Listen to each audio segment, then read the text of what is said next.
My first question is, how do you feel going to this fight? Do you feel like you are being underestimated by the five fight win streak record of Kevin Holland?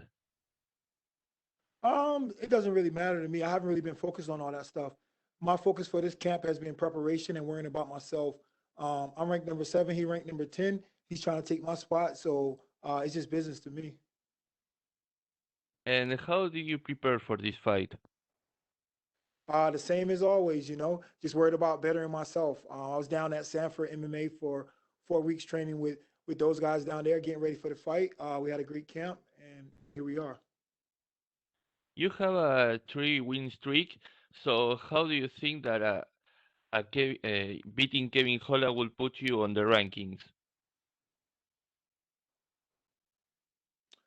Just me doing holding my spot. These young, hungry guys, they coming from my spot. They're coming to take where I'm at. So I got to hold my spot. And with an impressive victory, I believe I can leap a lot of guys in the rankings and really can put myself in the thick of things with a title.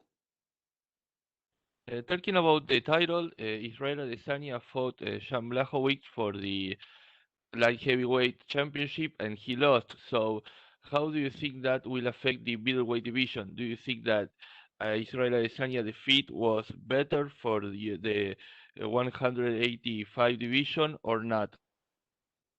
I don't know. It doesn't matter to me. My focus is only at division at 185. So whatever it takes for me to work myself closer to a title, that's what I'm focused on. He went up there, tried to get to 205. He didn't succeed. Now he's back at 85, and that looked like where he's going to stay. So that's where the fights will line up. My last question is, Kevin Holland said a couple of minutes ago that he sent you a lot of DMs. What do you think about that? Do you think that that is a strategy to get into your head, or do you think that he's just like that and it doesn't matter for you? He tried to get in my head. Kevin Hall's just a class clown.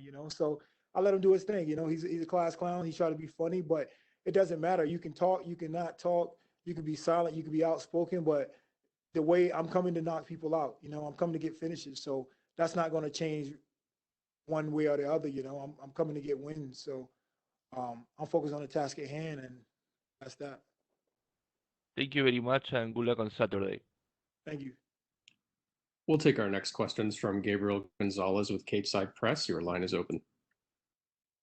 Hey Derek, how are you? Good. How are you? I'm doing good, man. Thank you. Derek, so you've got this nice win streak together, and I heard you address this a little bit about how the fans can be up and down depending on a fighter's last performance. When you had that rough patch, 2-4, how did you filter out that noise to just focus on working on yourself? Because I know it can't always be easy, especially when you're in a public job like fighting on TV. Well, a couple of those losses was just kind of not being properly prepared, and also I got a little unlucky with the judges. So, you just got to stay focused on the task at hand, and that's what I tend to do. Um, you're only as good as your last fight, as the fans will see it in MMA, and combat sports. So I always focus on that next fight and really focusing on that one and taking care of that one. With that, you've obviously got so many weapons. You're wrestling, you're very durable, you're very dangerous with your power. So when you change teams and everything, how much is it an X's and O's standpoint in terms of learning just your craft, and how much of it is mental in terms of turning the corner like this? It's a little bit of everything. It's about just properly executing, game planning. More so, it's just being pushed, having the bodies, the people training full time who at the highest level to push you. I think I heard an interview this week. GSP was saying, once you become really famous, make a lot of millions, it's easy to lose your edge, and the only way to get your edge back is to get challenged, and you have to step away from your team and get challenged by guys who are not, trying to baby you or take care of you. There's guys that's coming to get you, that's gonna push you in training and stuff like that. And that's at that level to ultimately bring out the best in you. Was there a moment where it just kind of clicked? Like, you talked about, being more patient in there and executing the way you need to. Was there a moment where you realized, like, you know what? It's coming to me now. It's just feeling more natural to do that now. No, it was just a more looking at myself in the mirror, like, all right, stop being stupid. Stop being out there rushing everything. Take your time, slow it down, articulate. Don't be out here being in a rush. You got X amount of time. You could knock somebody out in the same amount of time by setting it up, opposed to just trying to rush them. So this is just about growing in the sport and really embracing being a martial artist. In the next few weeks, it's obviously a very big month for the middleweight division. Have you thought about, who and when, you'd want your next fight to be, or are you just pushing that aside for now? I've seen it'd be kind of like a bad thing to kind of lock in on any one person because things have been changing. Costa was supposed to fight Whitaker. That fell through, and Gaston stepped in. So things are constantly changing. So the best thing to do in this division is kind of focus on the fight at hand, and then after that, see what's up. Hey, thank you, Derek, and best of luck. Thank you. We'll go next to Jim Barcelone with the Miami Herald. Your line is open.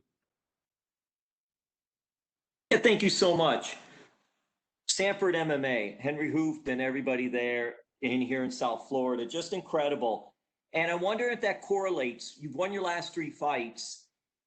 And was that before that first of those 3, when you started with Sanford MMA, how much of a connection has it been with your growth with Sanford MMA in your last few fights? I hope I have the timeline right. Well, yeah, so I started, my win streak is indicative of the time that I've been at Sanford. So the first fight, I was at Sanford, second and third. So we're on a 3-fight winning streak ever since I started training down there. So it's just good bodies down there, good coaches down there. Everybody's pushing, and yeah, it's good vibes. So every day, you're in the gym making gains or understanding where you're at and things you need to improve on. And if I can, how did that connection start for you to get to Sanford and just getting with them and being able to be there? How did that work for you to get there? Well, I knew a lot of the guys. I've been in this game for a while. I saw Henri Hooft at a lot of events, and he would always, speak to me, say what's up. Even, when I was with another team, he would just say hi, say good job, or, he's just a really friendly guy, and I've seen how all his guys had clean striking, and it was close to home. So, I was like, that's an opportunity I got to jump on. Really want to go down and train with those guys. I went down for a week to try it out, and then, I was hooked, definitely. And then I came back for camp, and I've been there since, What has it been like, too, working with the other fighters and everyone there? Because you mentioned, I know South Florida, just overall, not just Sanford, but there's a lot of good fighters and coaching down here. What has it been like for you to be involved in that and just see your game elevate like that and then gaining that confidence? Yeah, this game is always changing, and the guys that I came in the sport with, a lot of guys are not fighting still, so all these young guys that a lot of people don't know a lot about who are going to be stars, within a year or two. It's good to have these young guys pushing you every day. It just gets you ready for these big fights. And were you there when it was Hard Knocks 365 and then made the transfer over to Sanford MMA? So my question on that part is, what do you think of the new facility? Yeah, I was there at Hard Knocks 365. It was a sweat place. I used to love cutting weight there or getting ready for fights because my weight was real low. But the new place, Sanford MMA, is phenomenal. It's like state of the art. They got doctors, they got a recovery room, sauna, nice everything. It's just like they have everything that a fighter would need to recover, to get healthy. Like one guy blew his knee out, and they have doctors. He went in, got a surgery through Sanford MMA, and it was done. So they have their own doctors and everything. So it's a state of the art facility. And I believe that that's going to be the new wave of MMA, these big gyms that have everything. Yeah, one-stop shop. That is so true. And for you, I was looking at, my last question is, I was looking at your background prior to MMA, and you were a competitive cheerleader as well as an accomplished amateur wrestler. And your thoughts on competitive cheerleading as a sport. I wish I was still in it. Man, competitive cheerleading, I'll tell everybody, that was when I was like 17, 18, man. We got to hang out with girls all the time. So we were like little rock stars. It was fun. But I came into wrestling with a really strong core. That's, kind of what it helps with the sport of cheerleading, tossing girls up and doing a lot of flips and stuff like that. So, yeah, that's definitely a fun time in my life. Well, I know I said last question, just real quick. I'm curious then, we could have saw you on Saturday afternoons on the sidelines of the big football games then, right? No, we did more of the stuff that was on ESPN, like the competitive, like UCA. I think competitive cheerleading is pretty big in Florida. They have a team called Top Gun. They were popular whenever about 2002 back then. They were out of Miami. So And you're right, because in Orlando, they always would have the national championships for the competitive cheerleading every year over by Disney. Yes. right, Listen, yes. all the best. Thank you so much. Keep doing your thing with Sanford MMA as well. Thank you. We'll take our next questions from Ryan McCarthy with Low Kick MMA. Your line is open. Hey, Derek, can you hear me all right? Yes, I hear you. Good, good. How's it going, man? Just a couple questions here. I mean, you're in a pretty chaotic middleweight division here. So, is there a certain name that comes to mind if you were to win on Saturday or anything like that? No, I'm just focusing. Things are changing so much in this weight class. Like this is the best weight class in the UFC, the most exciting, a lot of stars. So yeah, things are changing. So it's better to just focus on the one fight, and then right after that, you can get to the next fight. So like yeah, just focus on this fight first. For sure, for sure. And how do you see Saturday's fight with Kevin going? Do you expect to finish? Do you expect the full 5 rounds? What are you thinking? I expect to finish. I'm gonna take my time, set things up.